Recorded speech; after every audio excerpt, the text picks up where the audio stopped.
இன்னைக்கு எனக்கும் என் பிள்ளைங்களுக்கு மட்டும் சமைச்சா போதும். அதுக்கு ரைஸ் அடுப்புல வச்சுட்டு, கூடவே இந்த சஃபாரி மால்ல இந்த சுண்டைக்காய ரொம்ப நாளைக்கு அப்புறம் பார்த்தேன்.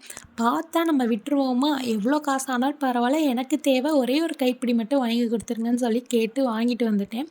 இந்த சுண்டைக்காயில குழம்பு வச்சா 2 நாள் ஆனாலும் அத சுடு பண்ணி சாப்பிடுவேன். அந்த அளவுக்கு எனக்கு ரொம்ப பிடிக்கும். இப்பலாம் நம்ம ஊர்லேயே கூட சுண்டைக்காய் கிடைக்கிறது கொஞ்சம் கஷ்டமா தான் இருக்கு.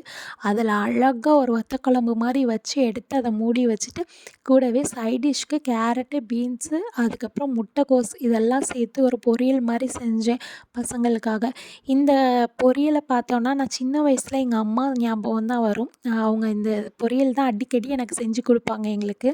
அது சாப்பிடும்போது நான் என்ன ஞாபகம் வச்சிருப்பேன்னா, நம்மளோட இதில ஃப்ளாகோட கலர்ஸ் எல்லாமே இருக்கு. அதனால நம்ம சாப்பிட்டே ஆகணும். இத மிஸ் பண்ணக்கூடாதுன்னு சொல்லியே சாப்பிடுவேன்.